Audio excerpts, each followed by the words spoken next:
My name is Notepad Anna. Hope you all have a wonderful rest of your day. Today we're going to be working on God-Killing Swords, otherwise known as I'm going to finish God-Killing Swords today.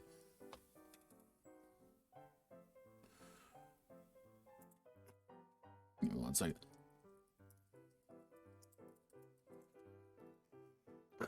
Notepad must die! So, yeah, we're going to be doing a Notepad must die, and that means I'm going to finish this game today. That is the goal, is I'm going to finish up the entire game today, and that will be the end of it.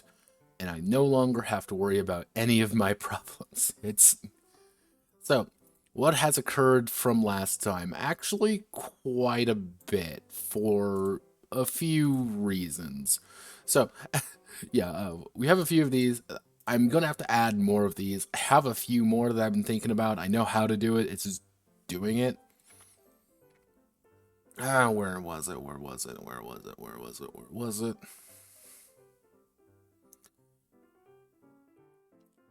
Okay, yeah, we have conflicts, how integrity works, blah, blah, blah.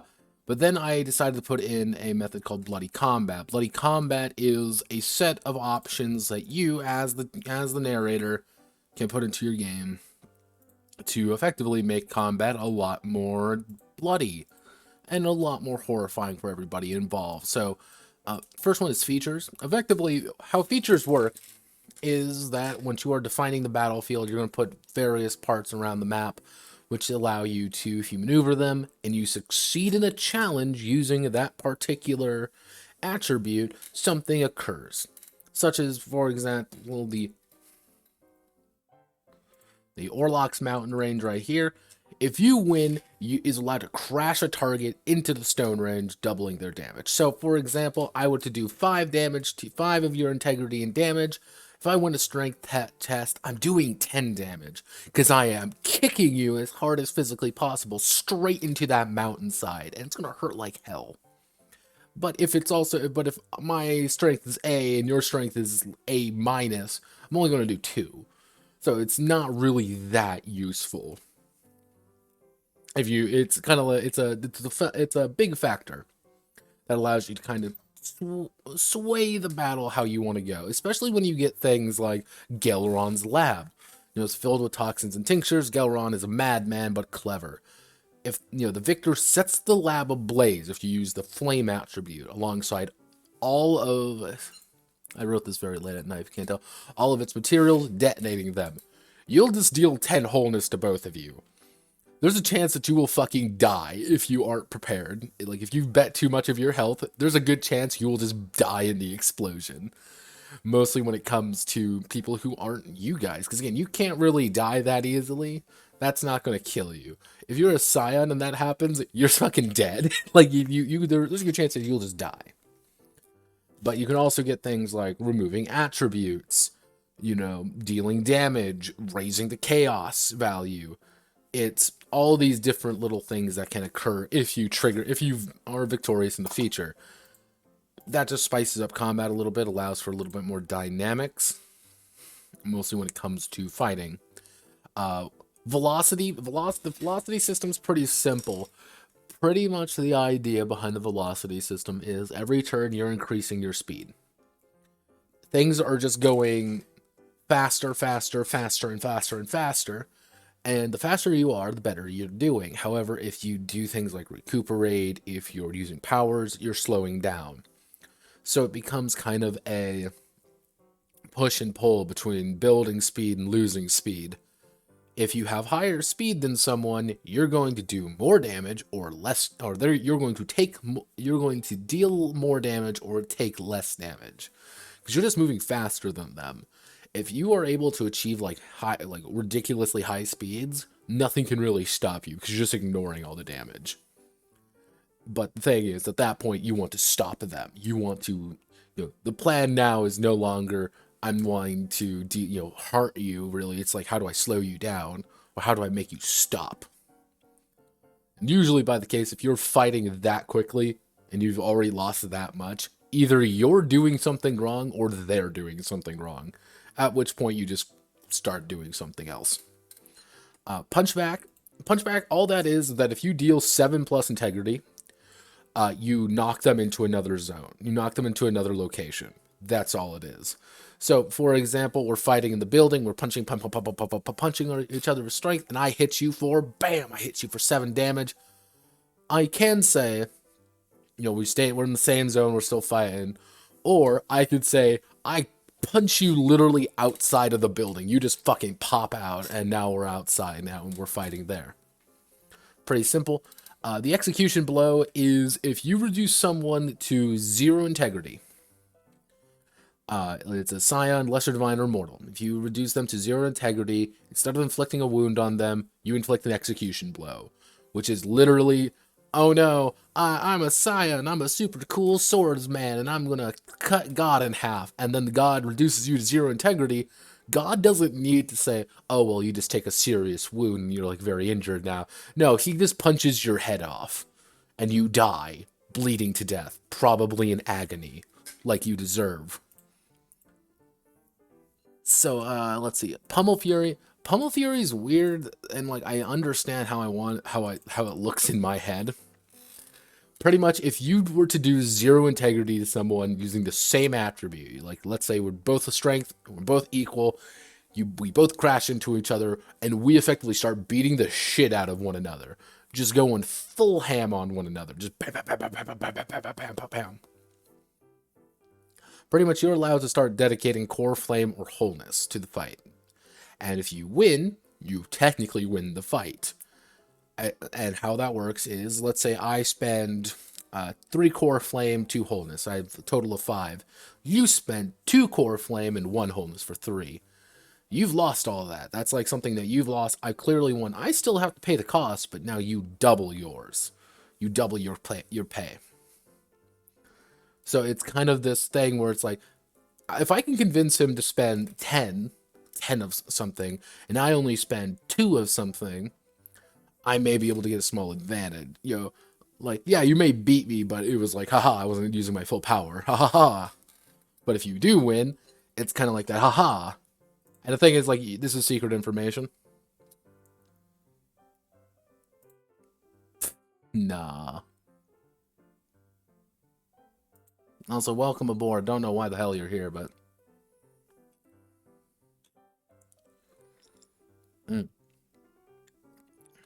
I actually don't need to take a piss, actually. I'm already pissed. I am drinking this very delicious coffee, though.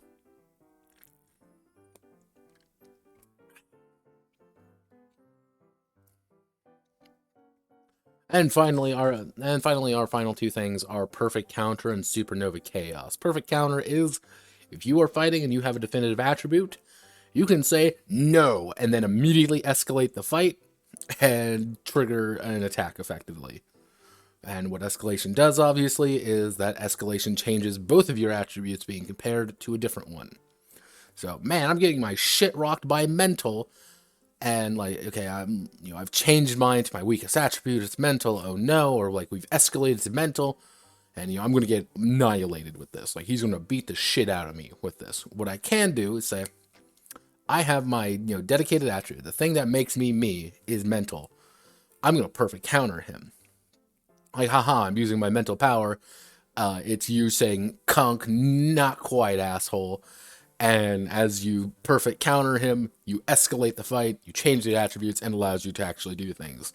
This is a big deal because this can actually let you win immediately. If you know what their attributes are, and you know yours, and how everything's going to play out, you can say, okay, I'm going to perfect counter, and we're going to escalate the warfare. I know I have an S rank in warfare currently, and you have a fucking, C class. Like, I'm going to beat you if I escalate this now, because it's going to be my turn next. Escalate. Punch you in the face. I have won, because, again, I perfect countered you. But now everybody knows what your dedicated attribute is, and that's kind of like a big reveal. That should be something about you that you don't want to reveal. And once you do reveal it, it's something scary. It's something like you look over being like, okay, I've exposed myself. Now people know something about me that maybe I don't want them to know. Is it okay for my enemies to know that I now can perfect counter them once a fight, effectively, if they're using this? And do they want to bait that out early? Because you can only use it once. That's the big thing. You can only use perfect counter once per fight, once per conflict. if you're smart, you're going to try to bait perfect. You're going to try to bait it out and put it something else. If you know you're going to perfect counter straight in the warfare, man, what you do is you jack up that warfare, or you chaos juncture, just right, and make sure you get rid of it. So now you're helpless. Now you don't actually have the advantage. The final one is Supernova Chaos. Supernova Chaos is a bit odd. So pretty much once you are undergoing Enginium Overload, pretty much if you are completely surrounded and you are overloading your engine, you are going strong. If you hit Chaos value 5, which if you have a Chaos value, if you're undergoing this, you technically treat it as you have +2. So your Chaos value would be 7. You may trigger this Supernova.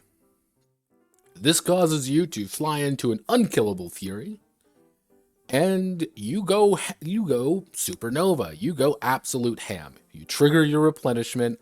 You remove half of your base wholeness. If you have 30 wholeness, you now have 15. That is all you have. And you suffer a mortal wound at the end of the conflict.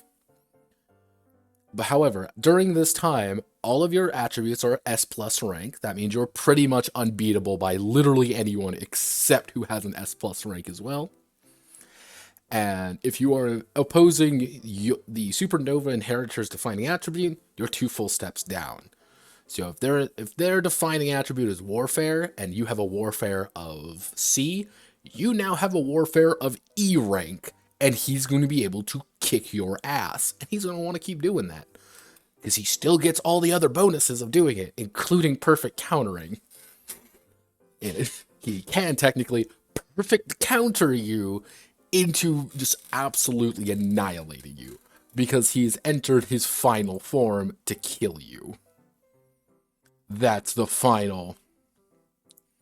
Like, it's time. It's time to fuck. So those were the big things I added. I also added in a little bit of, I also added in strained encounters. That was the other big thing I added in. Strained encounters are pretty much like, if you are doing an encounter,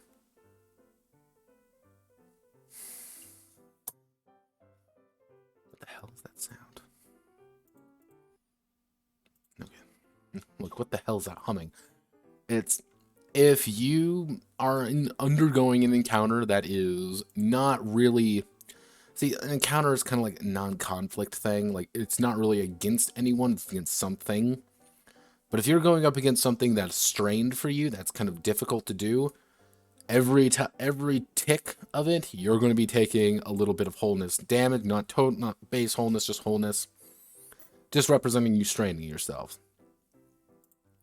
Now, what this is, oh no, please hold off the literal army trying to kill us. And you're just like, alright, you dramatically rip your shirt off, and now it's time to fucking kill something. Because I'm a reality-bending demigod, actually god, and you're a bunch of plebs with spears. I am the walking apocalypse. And, my name is Buck, and I am trained to fuck. And specifically, fuck you. It's like, and that's where things get bad, and that's what you want to do. Exemplify chaos. What the hell? So, what do we actually need to do still? And the thing is, there's actually not that much to do anymore. Like, being perfectly honest with you all, there isn't much to do. Because the setting stuff, that's just going to be me. That is going to be me sitting down and writing it. Because it's going to be things like, what is a power drama? How are you doing this? What are you doing this? How do you do this? It's just a lot of little like GM guide stuff, which is really boring to actually do because it's just my philosophy on things. If you want to know that, ask me. That's why I'm here. What I am going to be doing is actually running a war. What does this mean? This is kind of doing what the main game's about. It's when you engage in this new cycle, when an inheritor kills another person in cold blood. Pretty much, if you are an inheritor and you kill another inheritor in cold blood with zero preface, the cycle begins. And what that cycle is that you enact it and you start going to town. And, the war has started. Everyone's kind of, the old laws have broken down. It's time to kill one another for someone to claim Manon's throne. Someone claim the Purple Palace. When this occurs, war starts. And what I want to do with this, what I'm wanting to do with like this little section like right here, is when a war actually kicks off, you can be an individual, but an individual is going to have a lot harder time. What you're actually going to be doing is building support. You're going to be launching invasions, and you're going to be killing things. If a god has a cult, he's going to start replenishing. He's going to get stronger. What do you do with someone who is getting stronger? You fucking kill all the cult members. You find them, you grab the nearest person, and you evaporate them. You look at someone who's pissing you off, and you're like, hey, good night, die. And then they die but they're also trying to do the same shit against you. So it's kind of that back and forth of, I want to do this, you want to do this, and we're kind of countering each other. It's a chess game, effectively. Hence where the term power drama comes in. Power doesn't mean anything. Power means absolutely nothing. What power is, though, is your ability to flex it. At the end of the day, that is all a power drama is. It is the power to flex the fact that you are a reality-bending death god, and someone is a lesser reality-bending death god than you. So the main thing is things just like, what does an invasion of a planet look like? Well, it's going to be comparing power. It's going to be comparing some very basic attributes. It's also going to be about killing things. And how do you invade a planet? Well, there's a lot that goes into it. Mostly when half your armies are going to be using fucking spears. Like, how do you destroy things? How do you actually destroy power bases? And finally, how do you support it all? And, like, I have the ideas how to do it. It's just going to be a method of doing it. So, let's get to work. So, what we're going to call this is, we're going to call this a cycle of violence. Actually, the cyclical war. Actually, that reminds me. What did I actually end up calling the... two were twins of all but one feature. Tail saw the future, while left tail saw the past. Creatures lived in seclusion and skull and secrecy. They had stolen away to the god-killing sword and carved a piece from its massive size. Tail saw destiny in the blade as ready to appear energy, a blade worthy of killing the start of all things. Two began the bicker. Tail slashed left tail, killing her sibling in a single strike. The flame which hardened inside and dissipated. Thus began the second cycle.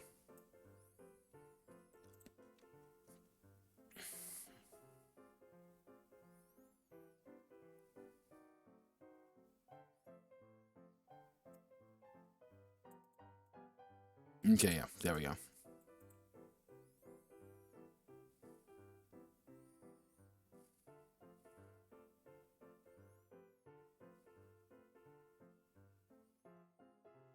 Yeah, okay. So we just call it the cycle. So the cycle war. Actually, actually no, we want to do cosmic scale violence. Cosmic scale violence, the cyclical war. Inevitably, the third cycle will begin. Causing the cosmos to be engulfed in another reality war. Another reality war between all of the current inheritors. All the current inheritors for Manon's throne of in the Purple Palace.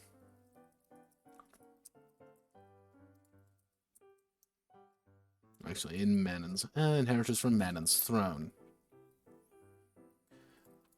The cycle is a violent, deadly, and atrocity-filled endeavor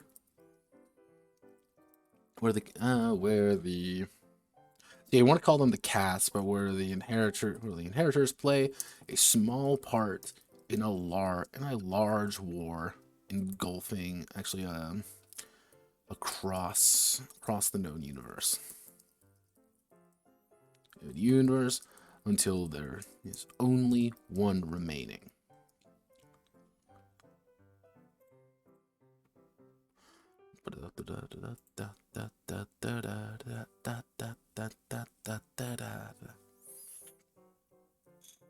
Yeah, I need to actually set up a consistent schedule for the music.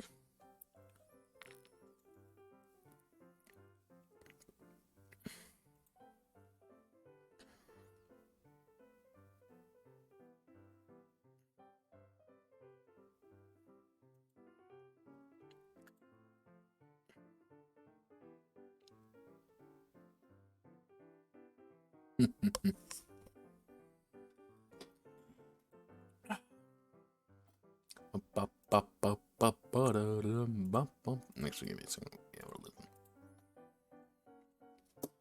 If you ever have any questions, again, feel free to ask. That's my first and big thing about this stream.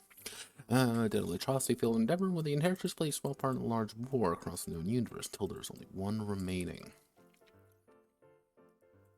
The inheritors will wait or this. Well, on their own terms, allowing them to. Let's see. The inheritors will wage this war on their own terms, allowing them to cross the cosmos and deal with old rivals, and new threats.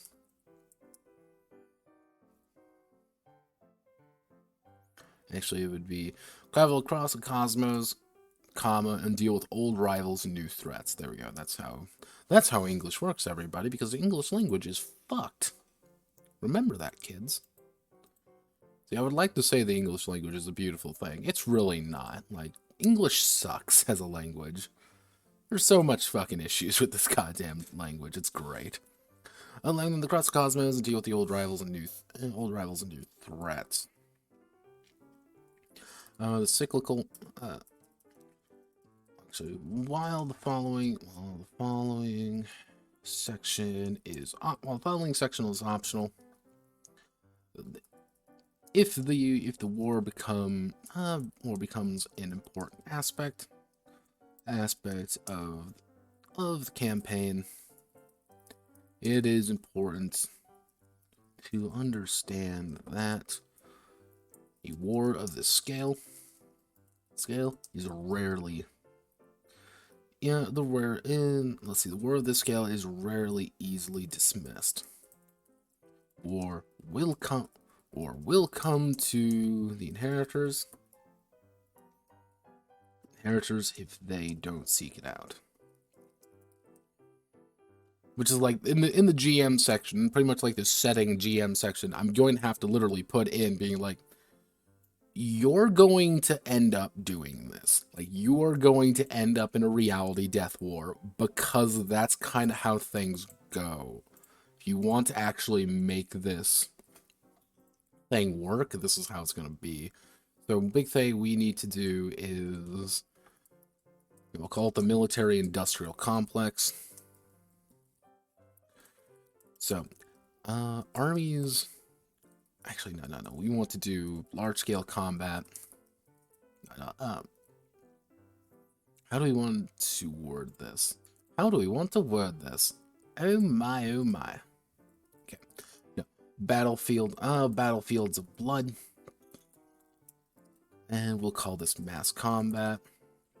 Should the inheritors engage in warfare, inevitably the devout on both sides will inevitably clash. Inevitably clash in a bloody confrontation to the end. God,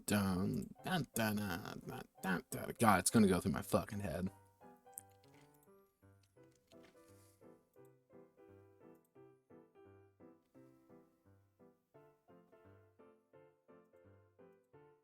So let's see. End of the clash and bloody confrontation on both. To the end.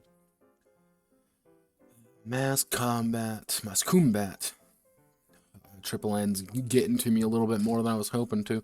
Let's see. Mass combat is carried out by my military forces. Each one ranked from actually it'd be rank from power. How do I end up doing this? Please tell me. Power 3. So yeah, from power 1 to power 13.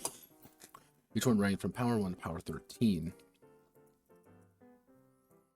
Power reflects both the size, strength, and equipment the military unit possesses. While the inheritor by themselves is a force multiplier by the term of hundreds, but often they are not directly participating in the battle, but rather performing their own deeds, often involving confronting the rival inheritor. Let's see, the inheritor by themselves, a force multiplier. Because again, if they have an inheritor and you have an inheritor, you want to kill. Thanks. Hello, Deep One. How are you? Been a while since I've seen you around. Welcome aboard. We're actually finishing up the game today. That's the goal anyway.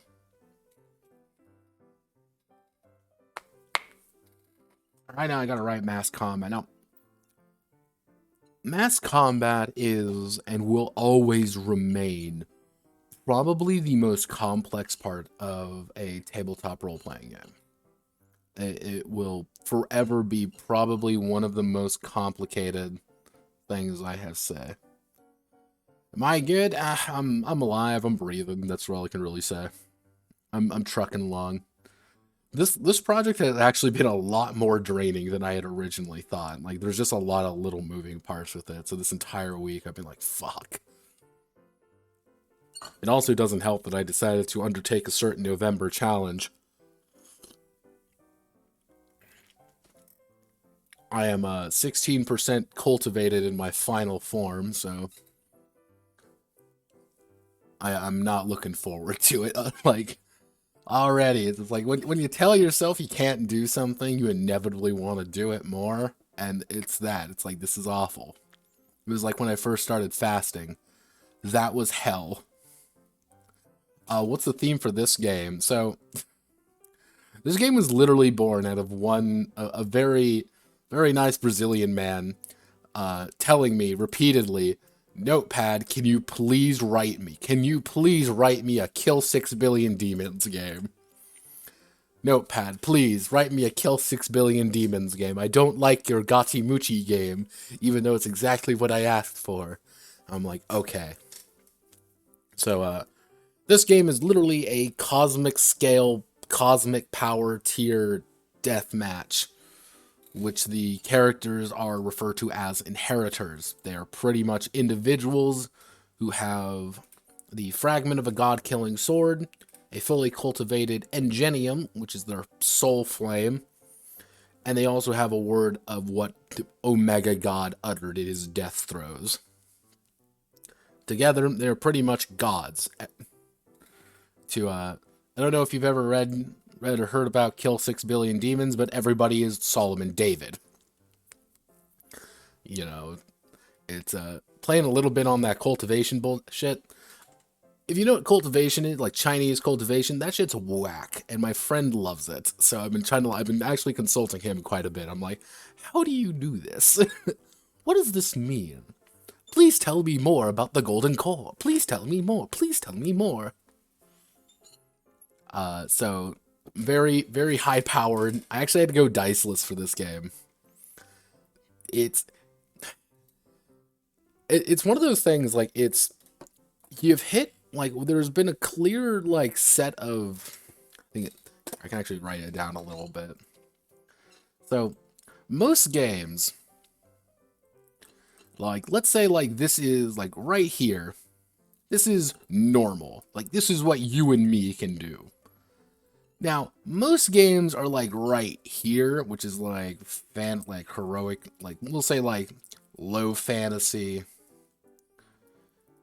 medium fantasy, and then it's just like heroic fantasy, I think that's what they call it, which is like the D&D fantasy, then like high fantasy stuff. And then it's just like, oh, what's World of Darkness? Like, kind of like right here, what's Exalted? Like, oh, kind of like right up here. So, the problem is with God Killing Swords is like, there's no game that I really know of that's up here.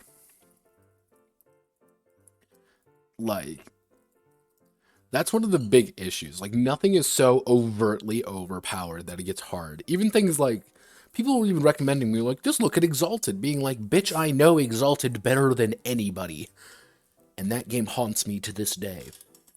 And, like, Exalted was too low powered. Because you just weren't strong enough. Then it was like, Anima Beyond Fantasy got recommended, but, like, Anima Beyond Fantasy gets really weird. Like, I need to go over that game. People have been bugging me for it. And I got a few new Spanish games, so I might do a Spanish curious case. Call it something really cursed and just butcher the Spanish to piss everybody off. Hello, phone. How do you do? Are you going to tell me about my life's problems? No, it's my mama calling me. People, oh god, wait a second. Is that 11 comments on a video? Okay, thank fuck. Okay, good. Yeah, I've been uploading videos recently, so I keep getting comments on things. It's like, oh god. Okay, so live on stream, I'm going to tell my mom that Triple N is painful.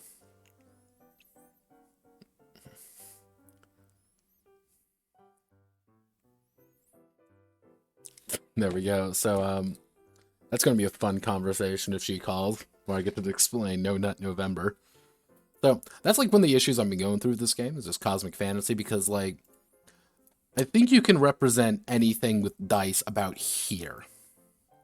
Anything higher, it gets really complicated to actually make an actual dice game with, because it's like either you make it completely narrative, which is like, oh, you rolled 2d6 and you rolled a 8, so you get a complication and you just narrate everything, or do you end up with like something like roll 800 d6 and that determines your key power or whatever.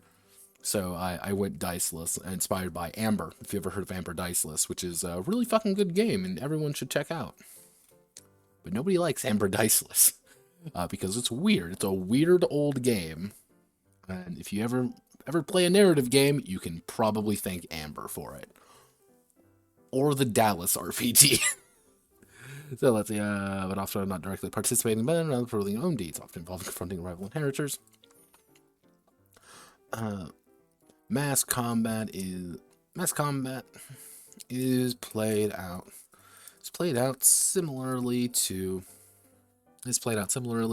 conflicts, with both sides reducing their total power by the reducing their total power by actually reducing their fighting power, which is going to be their power times 5 by the opposition's power. So how I'm hoping this to do, so let's say I have power 10, like I have a power 10 force versus a power 5 force. So my fighting power is going to be 50. versus a fighting power of 25. So technically after it would be 3 rounds, after technically 3 rounds, quote unquote, I will have defeated the other side. However, after 3 rounds, my 50 is now 35 fighting power. I've taken casualties. My people have died. If you are so over strong, like if your power is something like 25, for example, you know, you've hit kind of that point of like absolute strength, you don't really need to worry about any retaliation because you're just going to butcher them before they even attempt it. But at that point, you've hit such an astronomical power difference.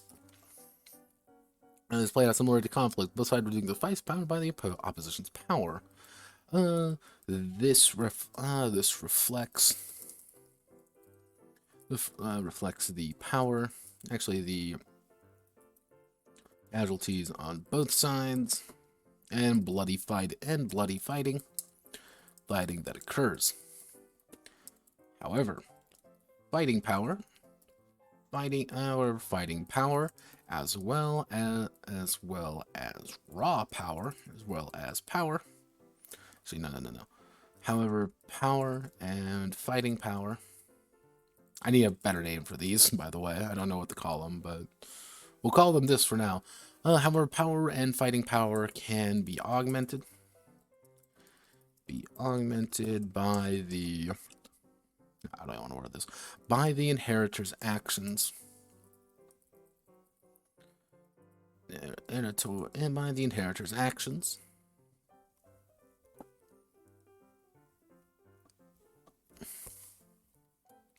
And supplies. So, one thing is, force is dug in. If you want to invade a fucking planet, you're gonna need overwhelming force. Like, that's kind of the core idea. Like, you need overwhelming force to even, like, come close to...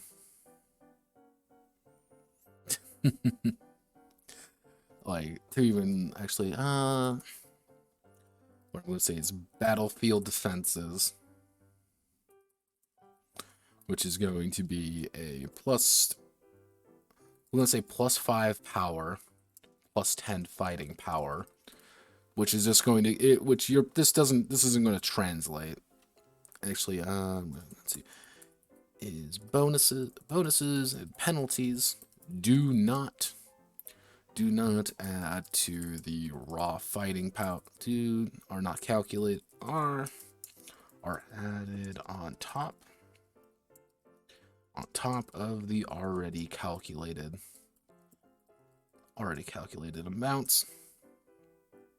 And these are bonuses.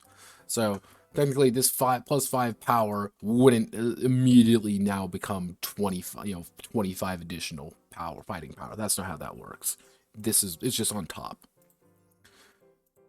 Let's see, and this is actually what I should do is +10 power, +5 fighting power. This is kind of reflecting, like, if you're dug in enough, you're going to, actually, no, +5, +5, I think that's good. Which is then we're going to do planetary defenses, which is going to be +10 power, which is going to be +10 fighting power. You got a lot of health, you got a lot of power. So, this is reflecting, like, we have some, like, basic abilities to fight you on the battlefield. This is a bunker. These are bunkers, these are trench lines, these are things to do. Planetary defenses are things like, the entire planet city is literally a defensive field. Like, we know this, we're going to fight you.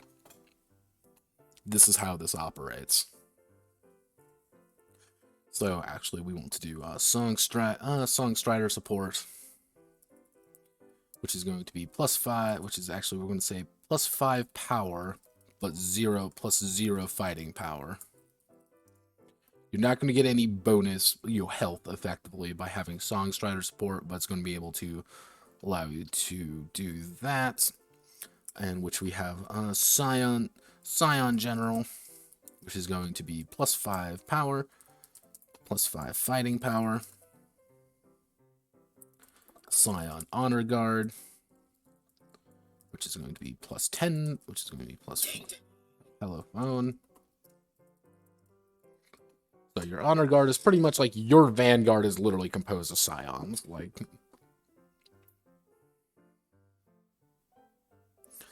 oh boy, it's happening, everybody. No Nut November.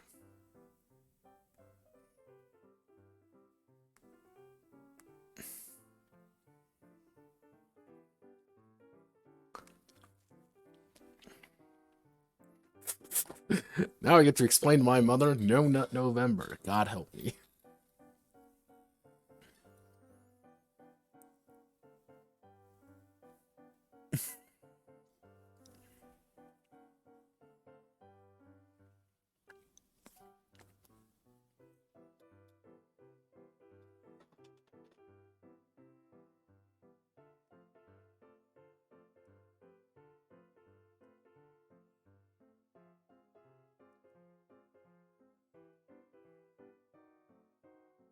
Give me 1 second. So we need the proper.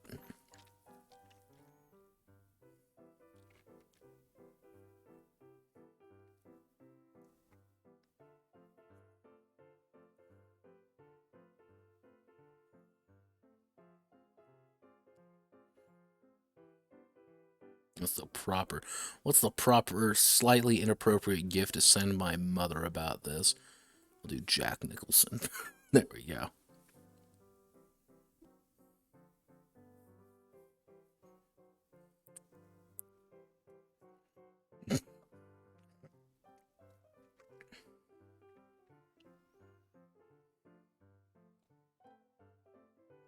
Let's see.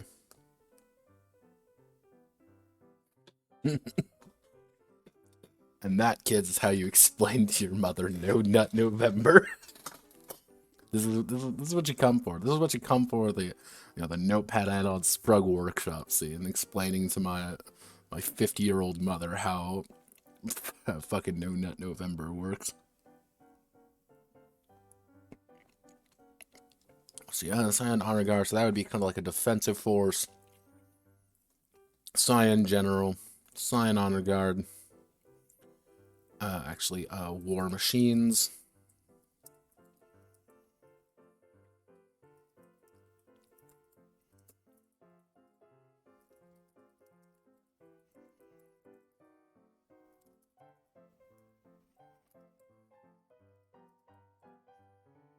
So War Machines would literally be like, we have anti fuck you weapons. Actually,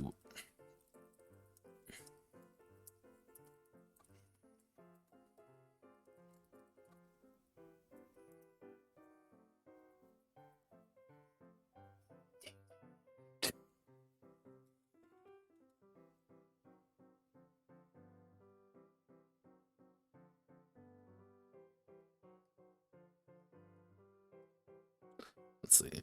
No, you don't need to cheer me on. It's a personal meditative experience.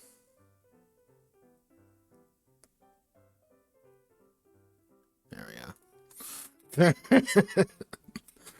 Let's see. So battlefield defensive planetary, song strider support, Scion General, Scion Honor Guard. Actually, we can +5. Okay, no. Battlefield defenses. We're gonna tone this down. We're gonna do that 2. We're gonna do that 4. Song strider support's gonna be 2. Because effectively, this is having 1 power, 2 power, 1, 1, 1, 2.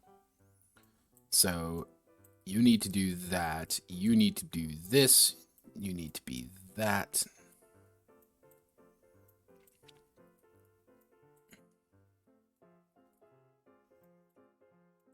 So pretty much having a Scion General and a Scion Honor Guard pretty much just bolsters your overall army. Like, just having...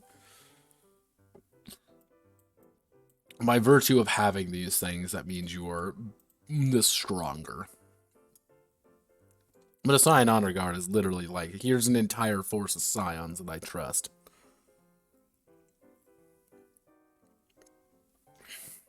Well, these are good ones.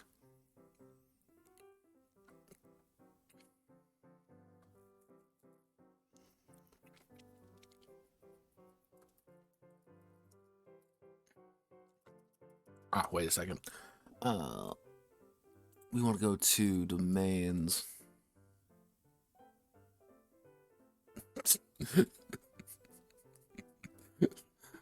There you go. That is how you that's how you shock your mother, being like, "Yep, this is what I'm doing."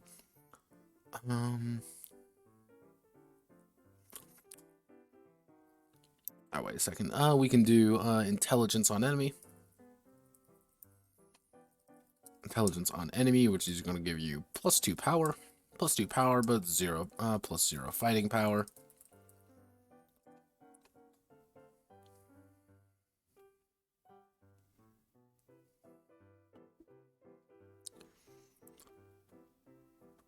Let's see. So what would be some other good ones? Actually, we'll just do larger force, which does mean what we're going to do is we're going to actually put in power 1 to 13. We're going to put power 0 to 13. Power 0 is quite literally, these are fodder. These are barely functional entities that you have given weapons and told to defend yourselves with. This is a civilian army. Like a power 1, like a power 1 army is like, here's a bunch of civilians that you follow around and get killed.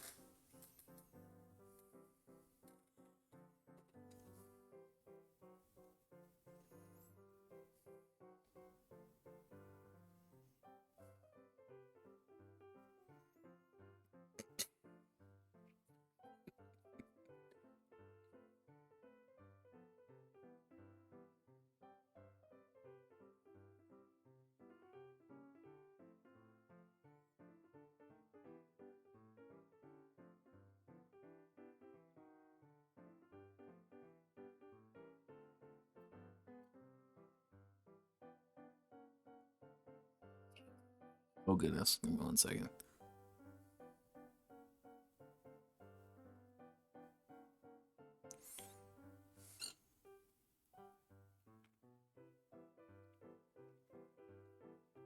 No worries. No worry. The funny little Asian man.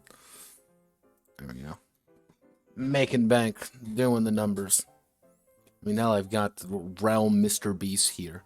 What more can you want when you have budget Mr. Beast telling me to piss myself? Let's see.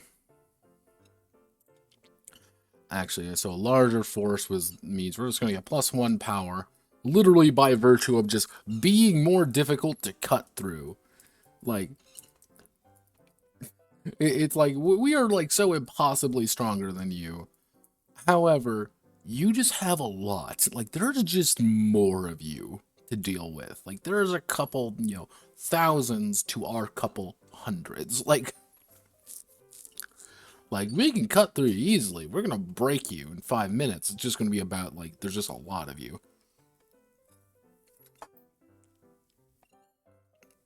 Actually,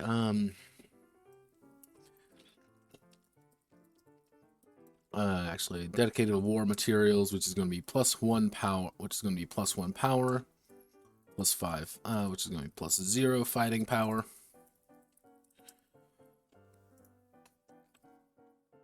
Yeah, there we go. Like, if you just dedicate war material, dedication of war material. Actually, we should do dedication of war materials, which is going to be +0.5 power. So you need to dedicate quite a bit to actually make this viable.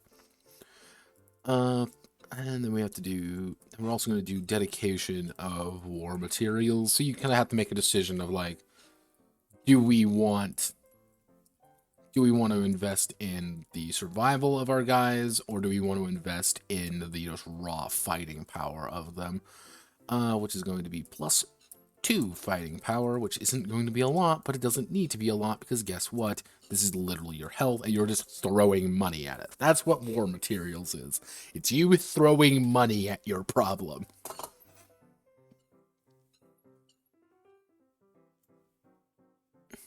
So, let's see, we have Songster support, we have Scion generals, we have Scion honor guards, we have... What else are we missing from literally galactic scale death combat?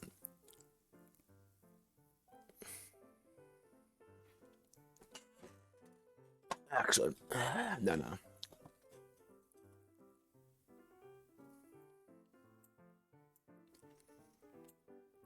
So we know how mass combat works. Like, this is like step one. We understand now what mass combat actually is. And the answer is mass combat is bloody awful and everyone was going to die. The end. On the first day of, Christmas, God punched me in the fucking face and killed me. Well, shit.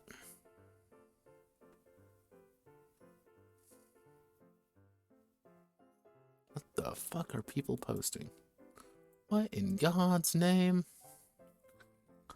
Okay. Inheritor General. So just by virtue of having an inheritor leading the force, you're getting a big bonus. But you're not really wanting to lead the force personally because you have better shit to do. You have people you do that. Like, you have people you leave that to. Okay, so actually, so this leads me to the eradication of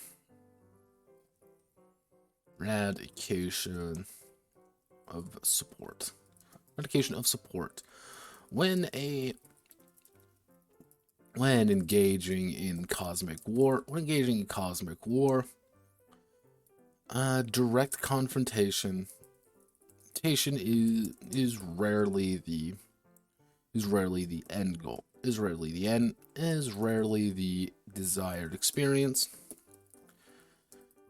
As every inheritor,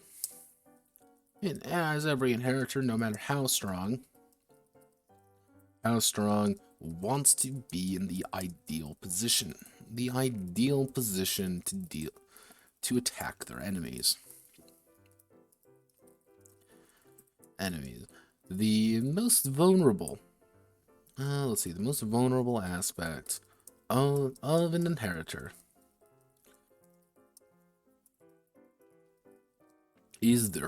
are their domains. And it's true. These are kind of like the most exposed aspects of what an inheritor is. It's things they own. So it's things like your attendants. You want to kill your attendants. You want to kill your armies. You want to kill your connections are going to be a problem. Your cult, things like that. Inheritor are their domains. When fighting a war, the goal is to target and eliminate the support base of the opposition.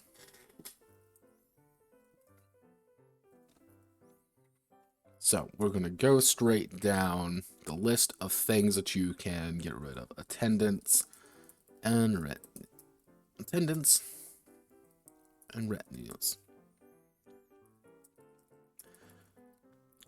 Attendants and retinues.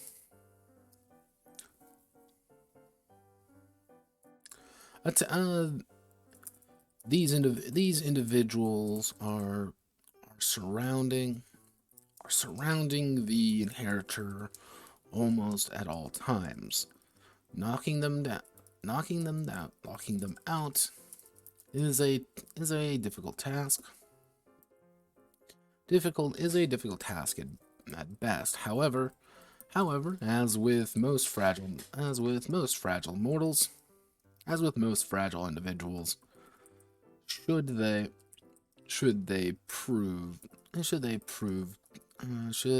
get in the way, they will be annihilated. Annihilation. Attendants and retinues reduce in rank if they are targeted and killed. Targeted and killed. Command. Armies, as discussed above, need to be killed in the field, or separated from from the inheritor. Or separate from the inheritor.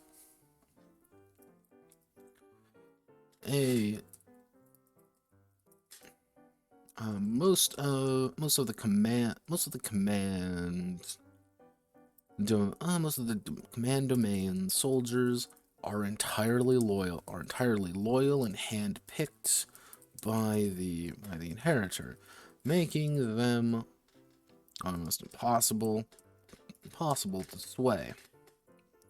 However, they aren't immortal.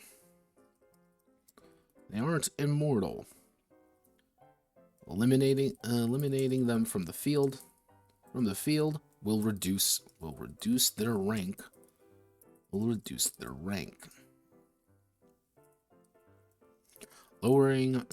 the power of an army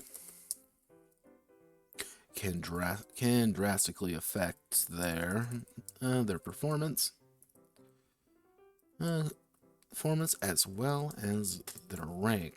So pretty much, if you want to make sure, like, all right, we understand as an inheritor, I understand that you have a force of Scion headhunters fighting for you. If you make half those Scion headhunters go away, they're going to reduce down their ranks. They can go like 1, 2, 3, and they can be only rank C now, which means they're only working at power 6.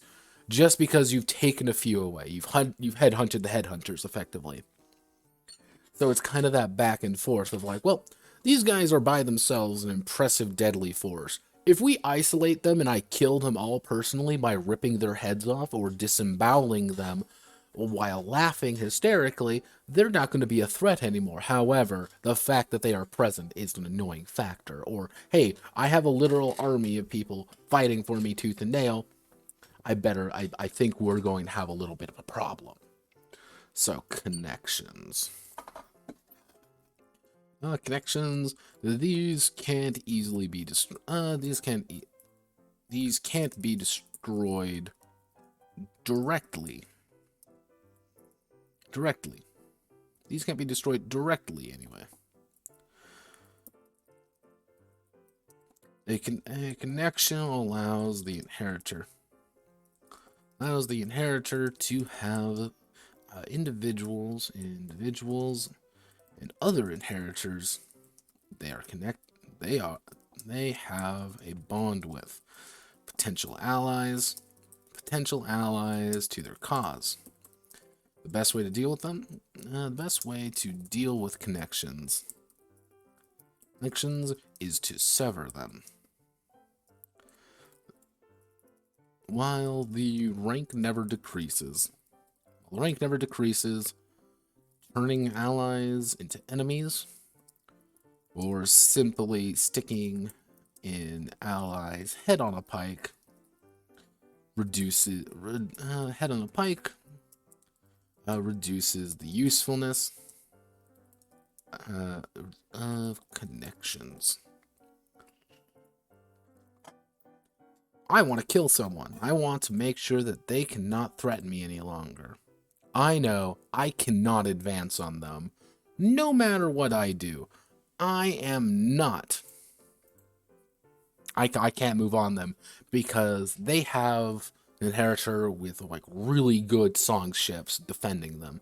They're best friends. They're not going to break each other. They're not going to break apart from each other. However, he's also completely exposed on his ass, so what we're going to do is we're going to launch a conversation with him. And during that conversation, I'm going to tear his head off. Like, I am going to kill him. And then I'm going to eat his body, and then I am going to invade with his own ships. Or it's like, hey, I know she has I want to invade this planet. I want to just kill this person. But she has allies everywhere, and everybody adores her. Well, I need to start killing her suitors, or I can start turning her suitors against one another. That is the scale of things. It's saying like, okay, you have a bunch of god suitors that love you and will do anything for you. I'm going to start turning them against each other so your court's in chaos, because I know that I can win then. Be a dick. Be a monster. So, cult. The Inheritor's cult. allows them to quickly replenish themselves, themselves, and grant them more power in desperate straits. Destroying a cult is difficult, but gets far easier as it goes on. Killing Hierophants.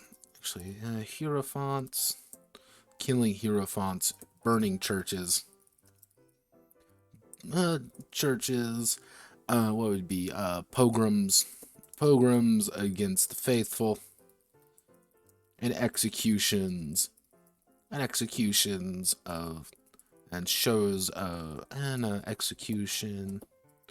execution games to inflict the fear of a new god in their minds. Cult reduces in rank should their numbers dwindle. A cult may also drop in rank if they experience hardship, or their inheritor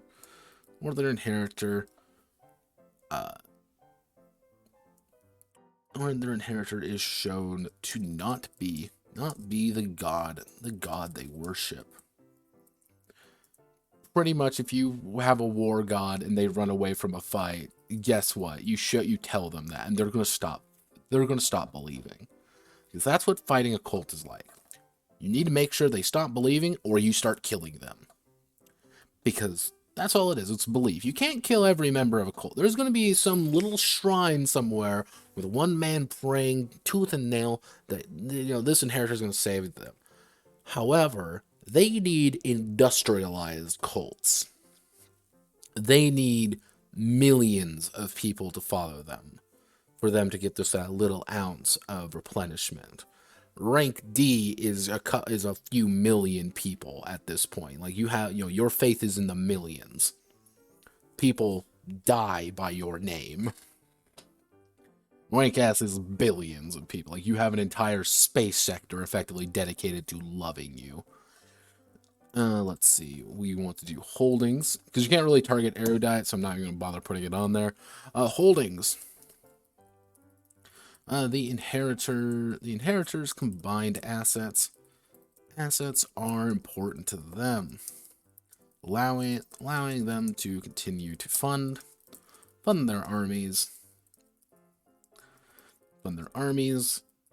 and house their goods. Destroying them, targeting them, or taking them over is a good method of seizing additional power. When an inheritor destroyed, holdings will reduce down in value by 1 rank. But if a holding is captured, then it is added to the inheritor's rank, increasing it by 1. If the conquering inheritor already has S rank, the freshly captured holdings contribute +1 or resources. Actually, is that what we call them? Or they call them war supplies. I forgot already. Oh god. It's war materials, yeah. +1 war materials, and begins a second freshly captured holdings will start a second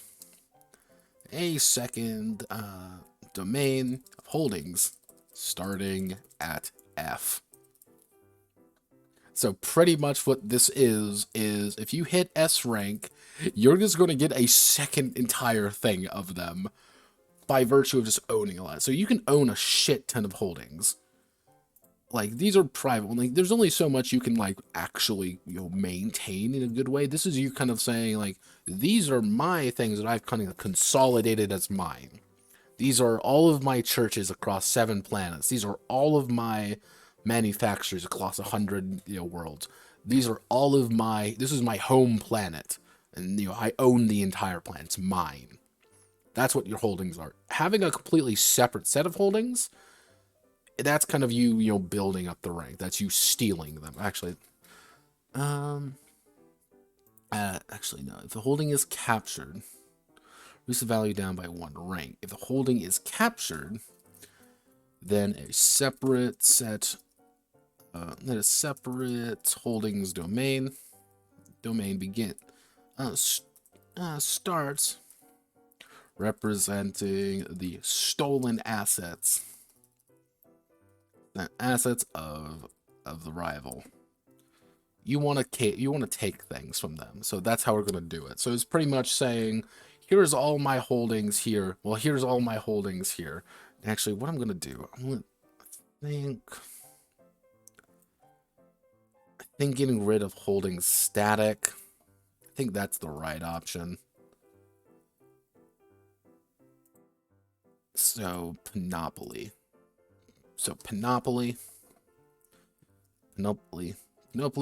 The inheritors, money, wealth,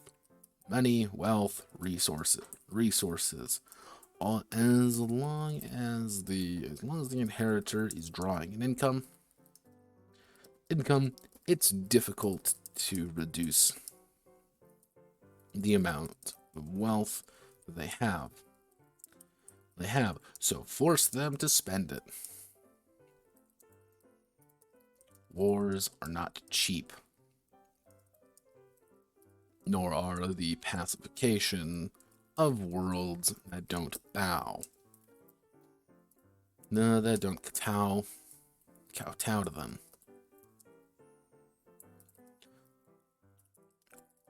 Reducing the monopoly of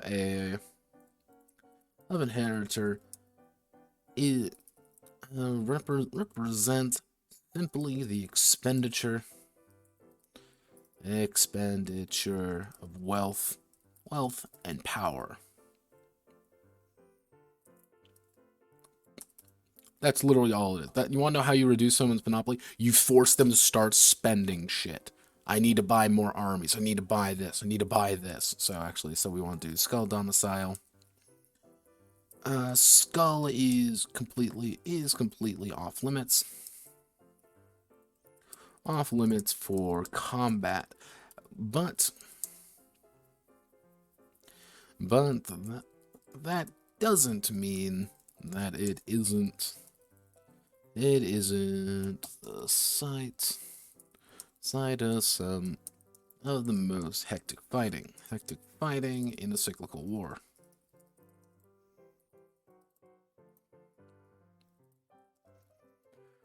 Support of Skull. The support of Skull in the minor wars that dot the early years. The early songs of the cyclical war. Define the power of the inheritors. If an inheritor is unable to return to Skull for a time, then their home will quickly become overrun with vagrants and other hangers-on. To eliminate an entire domain, simply disallow an inheritor to remind people of their divine legacy. You want to make sure their skull domicile isn't really useful to them anymore. They can't get a shit ton of resources and replenishment from it. Just make sure they can't go home. Make sure you cut them off, because if they can't show up home, they can't fight. Like they aren't claiming it, and their house is being reclaimed. It's literally people are moving in when they shouldn't, and the effects are starting to leave. So thaumaturgy we can't really end, thaumaturgy we can't really get rid of, so this is kind of what... This is how you reduce people's things. Like, this is going to be your battle, your fight during this time is going to be mostly around targeting these. It's going to be about destroying support, about destroying people who are pretty much with them. You want to destroy an enemy, you're going to have to destroy the enemy. You can't pussyfoot around. This isn't going to be a game of like, oh, well, if we use the power of friendship. Nah. Power of friendship is your allies. Those are the ones you can somewhat trust. And even then, you're still kind of debating on whether or not you should start kind of getting ready to kill them, because they're also your rivals. And you know by the end of this war, you're gonna need to kind of kill your friends. Like, they're not really your friends. Like, that's the big thing about the Alliance, is you want to be, like, you're great. You love them. They're your best friends, but they're also people who do want to kill you, potentially, which is one of the big things of what occurred with, this is going to be a little side note, because I'm going to PDF this game. That's, like, one of the goals, is I want to PDF the game. And what I want to do with it, I want to put little lore snippets in there, because one of the little lore snippets I have is... Manan, the thing is, Manan didn't really originally want to participate in the cyclical war, because he's like, okay, no, we'll build an alliance together, we'll stop Ryotel and all the people fighting, we'll stop them together, and we'll pretty much rule the galaxy as we did, alone, with just less people. And everyone's like, yeah, we can do that. However, someone, part of his own alliance, someone he trusted implicitly, stabbed his best friend. Pretty much stabbed another inheritor that he was best friends with. Stabbed him in the back, killed him. And that was one of the first instances of devouring, effectively. You know, he was, I ate your body, effectively. I ate your soul for power to win this war. And then Manan killed him. And, you know, Manan, at that point, Manan had already killed a few inheritors, and, you know, him like, oh, well, nothing matters anymore, so I may as well win. You know, if I don't fight, I'm going to lose. So I'm going to fight, and I'm going to commit these horrible acts. All in the name of, you know, I'm doing it for everybody. I'm doing it for, you know, I'm the good guy. Because if you were to... Because one thing I want to get across is, like, Manan is not a good guy. Manan's an asshole. But Manan is also the only one who truly understands of, kind of how he operates. Like, Manan operates as Manan, and nothing really else. Also, if the devoured has previously devoured the Genium of another inheritor. The Devourer. O-U-R-E-R. Let's see. If the Devourer is previously devoured. And about another inheritor, the Devourer. Gains +2 base wholeness, +2 base core flame,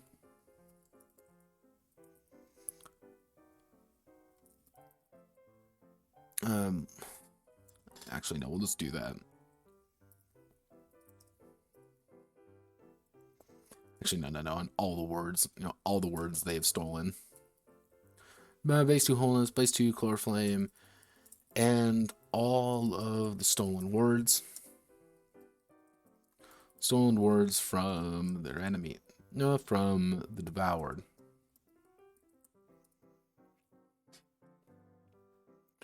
Let's see. And all stolen words for each of the victims of the devoured. Which is another way of like, Manon gained a shit ton of power because of this. This was the thing. It's just like, wait a second. I'm using my best friend to kill others with. And that was like Manon's, like, one of the reasons why Manon killed himself at the end. Because he kind of understood, like, I'm using my best friend to effectively become God, and I don't like that, so I'm going to kill myself to free us both. That's the way he saw it. He didn't work. It doesn't work. That is not how that works. So, let's see. It was, it's war materials, right?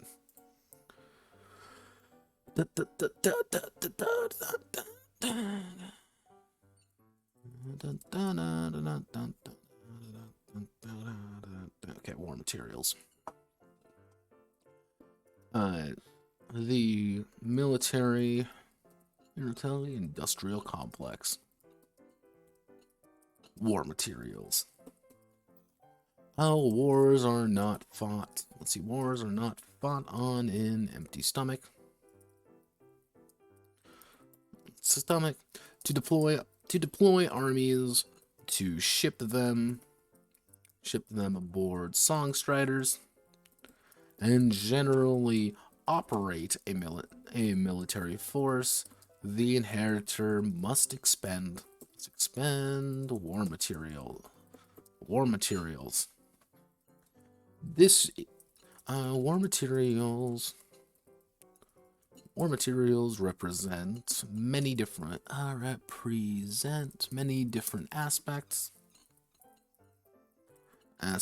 of the war front, representing morale, supplies, pay, that a war needs to be conducted.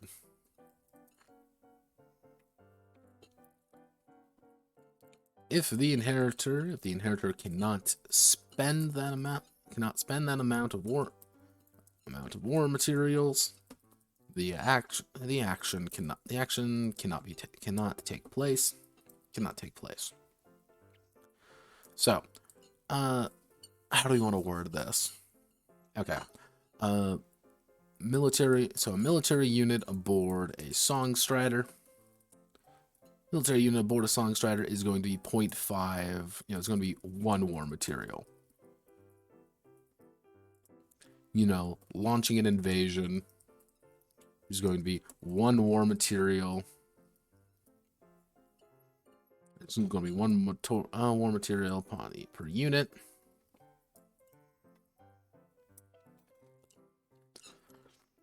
Military campaign.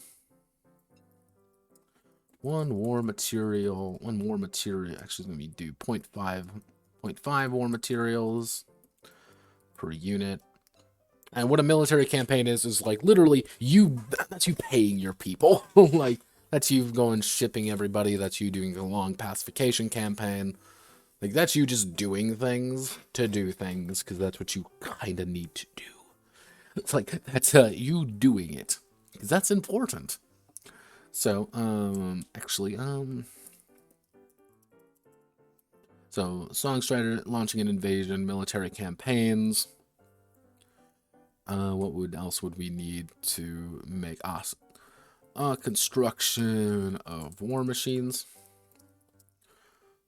3 war materials. Actually, no, we'll do just a flat 5 war materials. Just by virtue of saying I'm going to build war machines, it's going to cost you a shit ton more than you would think. Let's see.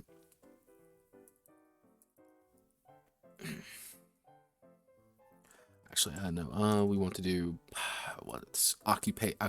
occupation of holdings. Of rival holdings, I should say. Rival holdings, which is going to be 1 war material, which is going to be 2 more materials, kind of representing a garrison and stuff. War materials per verse, which normally you're going to go through about 5-6 verses, so it's not going to be like a huge expenditure unless you have like this huge amount. Actually, of 2 more materials per rank per verse. So if you have a rank S, if you have a rank, let's say E, like 2 ranks, you're going to be paying 4 war materials per verse. Per section of the campaign, you're going to be paying about 4 war materials just base, by just to occupy a rival's holdings. What I should say is eradication campaigns, which is going to be 1 war material a unit. Occupation campaigns, which is going to be 2 war materials a unit.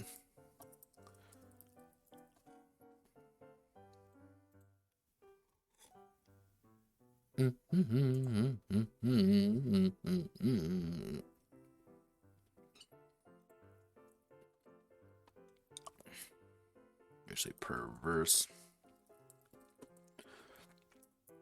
Roughly, a campaign is going to be about a verse or two to actually like take over. And verse, actually, I'm not even going to do that. It's just going to be like, it's going to take time if you want to dedicate people to a campaign. If you want to dedicate like a shit ton of people, it might be 1.5 war materials per unit. And if you have a dozen units, it's going to cost a little bit. Like, there's a reason the cost is here, and the cost is to fuck you over. Because, let's see, eradication of occupation campaigns. Eradication campaigns, like, I'm going to burn the entire fucking planet to the ground. Occupations, saying I'm going to conquer this planet. What would be some other good ones? Construction of military songstriders, which is going to be 5 war materials, which is just going to take time. But you also need war songstriders, because songstriders are very... let's see. Actually, a Scion General is going to be 0.5 war materials. Actually, no.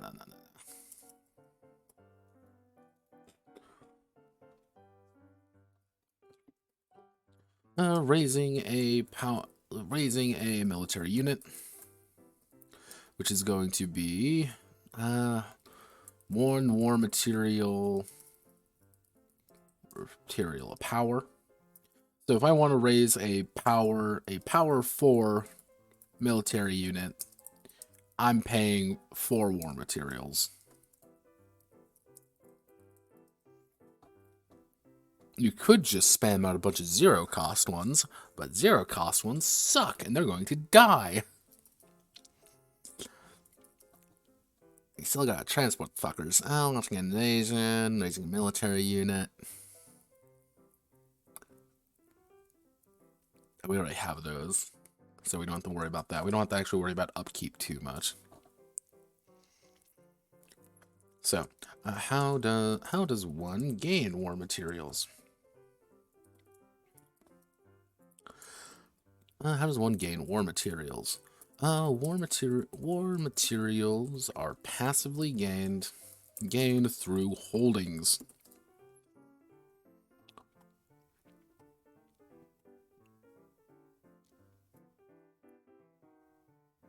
Actually, I gotta double check the holdings mechanic again.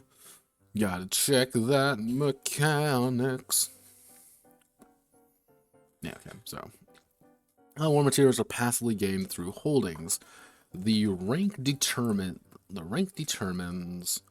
how many war materials are created per verse to be used. An inheritor may also spend luxuries to gain 5 war materials, as well as their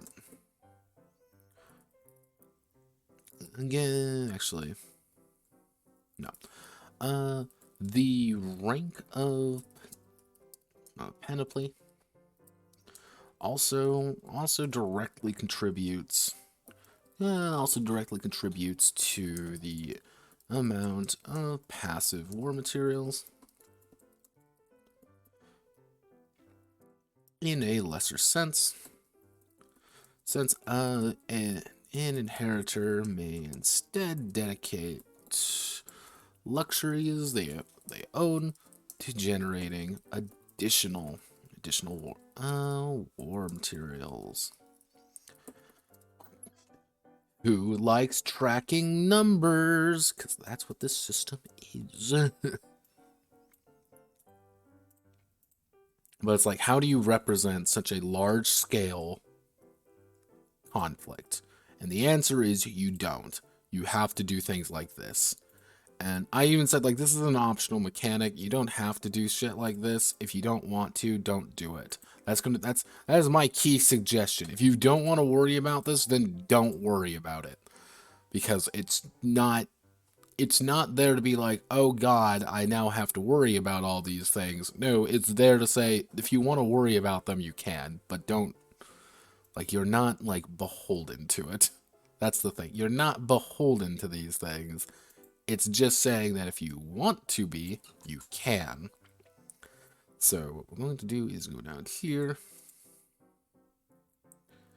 Going to put that down here. Rank. Actually, we'll do holding rank. Ranke, and we're going to do war materials. And then we're going to do panoply rank, war materials.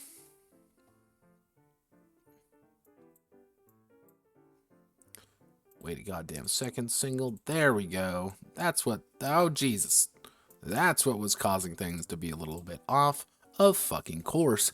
So this is going to be, we'll kind of call this 8, 6, 5, 4, 3, 2, 1. Okay, that should work. With the idea that you are generating like a good amount, and then here we can do 6, 4, 3, 2, 1, 0.5. 0.50. If you have F rank Panoply, that means literally you have enough money to not worry about it, but not enough to really afford anything. And which actually is like, what I'm going to do is select this, make a column, make it sort of row below. Wait a minute, they're not going to let me do this.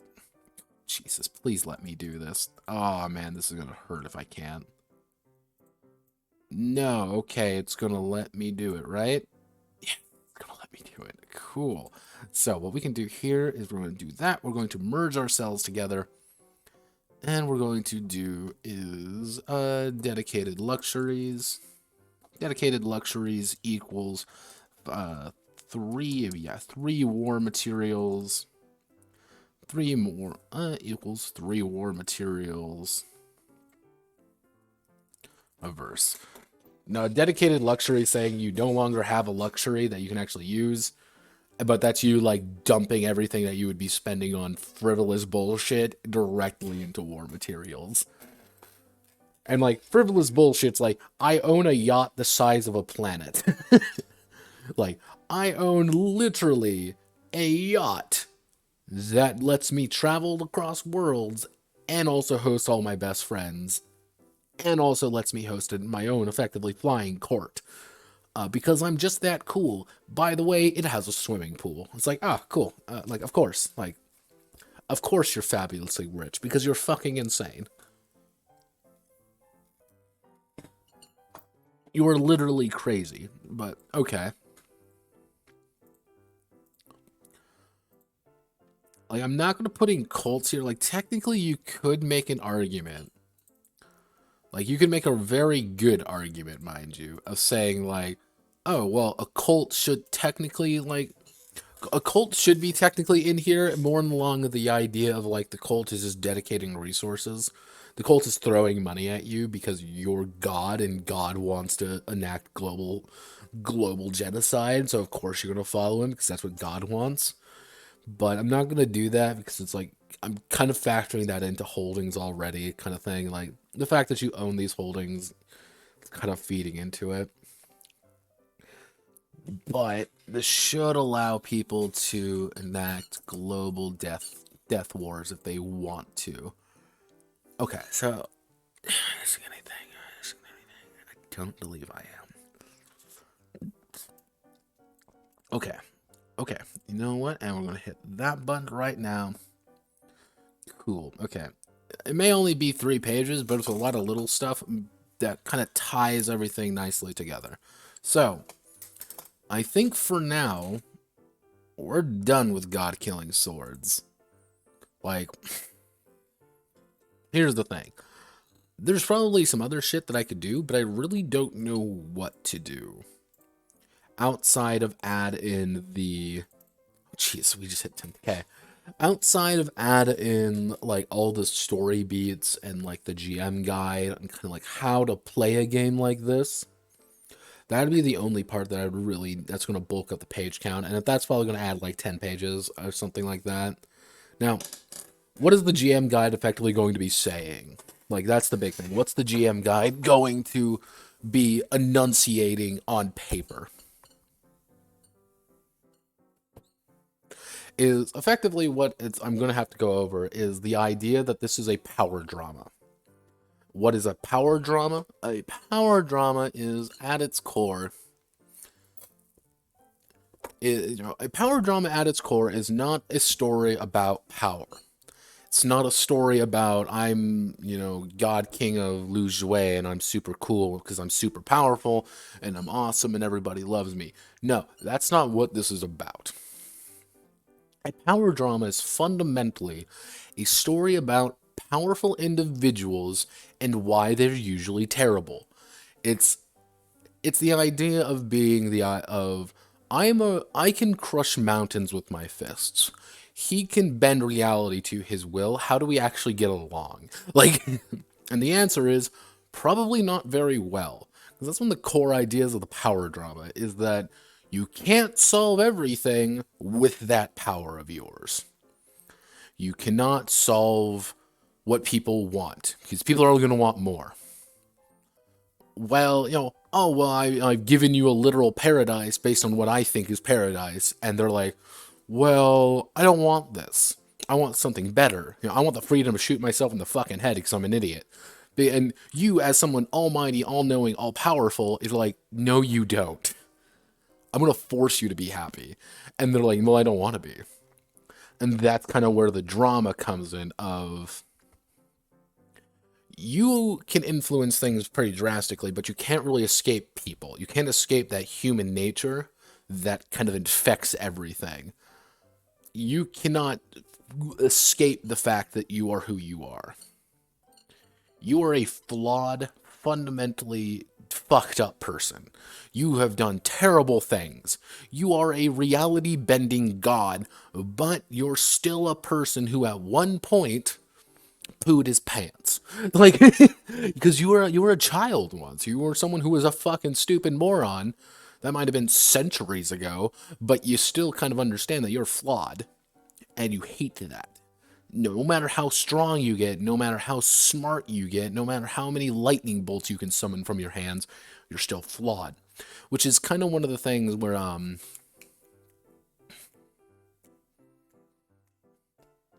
which is kind of like one of the things where, like, Dark Souls comes in. You could argue that pre-Dark Souls lore is a power drama. What is Gwyn like? Gwyn is an ultra mega god who effectively succumbs to his own madness because he realizes he can't save everybody, even though he already did. What is Seth the Scaleless? I betrayed my own kin because I knew that was a losing fight, so I may as well help the winning side. It's, you have all this power, but ultimately you're completely helpless to your own very human whims, which is kind of the constant playback of, you're going to enter the cyclical war. At the end of the cyclical war, there's going to be one inheritor standing.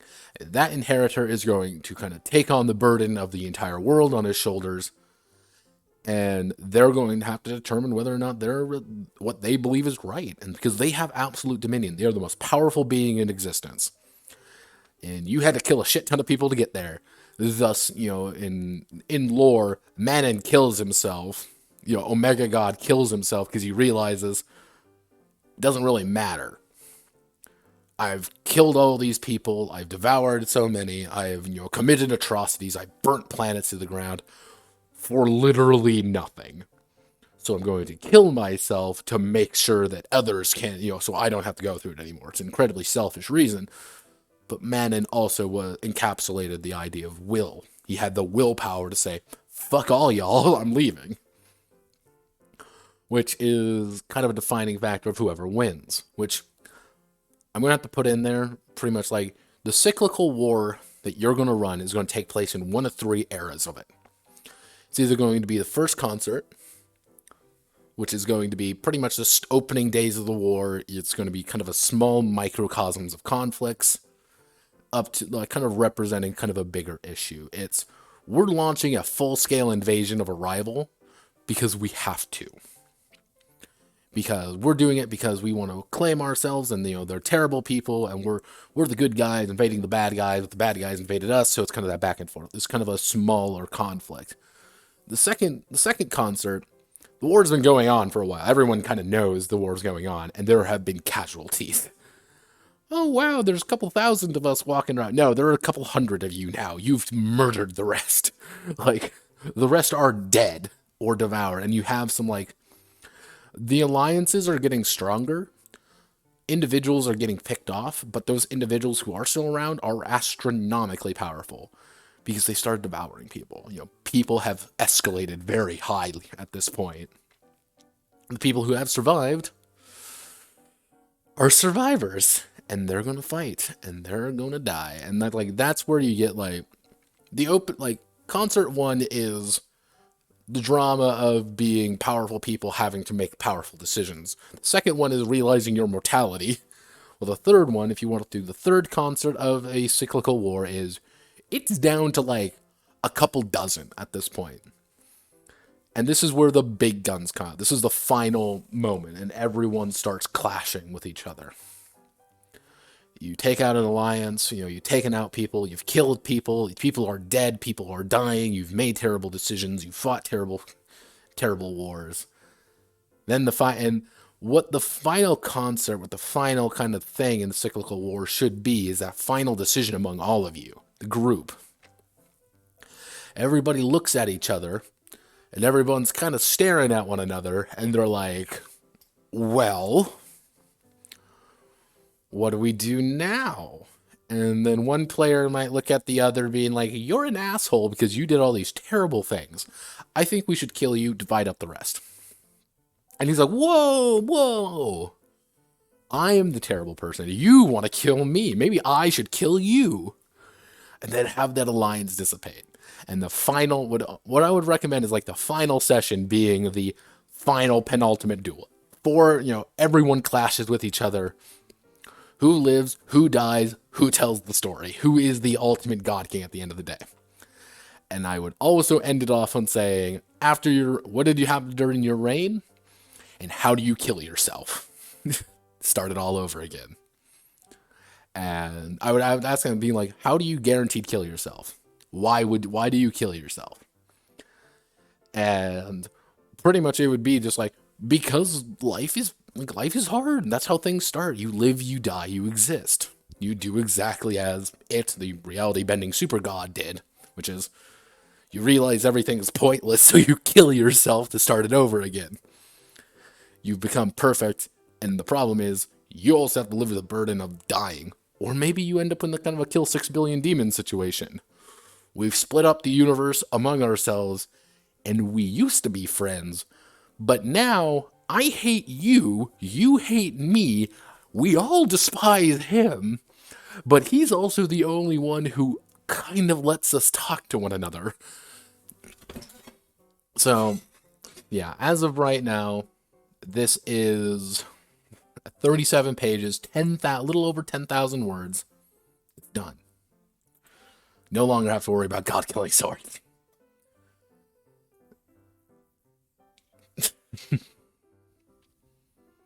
So, what's on the what's on the chopping block now? So, with God Killing Swords kind of reaching a conclusion, I'm going to have to edit some things. I need to PDF it, of course. PDFing it takes forever, though. That's the thing with PDFing, it just takes time. So, if we go down here, let's see. Technically, the schedule said that, but I did say I was going to do Dying of Dryads. Soliloquy. Soliloquy. I can actually spell that right. I can never spell soliloquy right.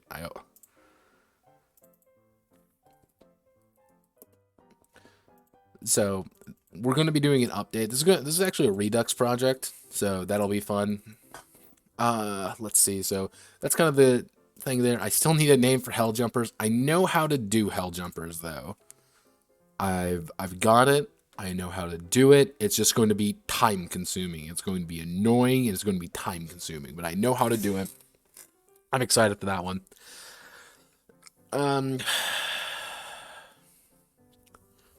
Overall, what else am I thinking of? What else am I thinking of? What else am I thinking of?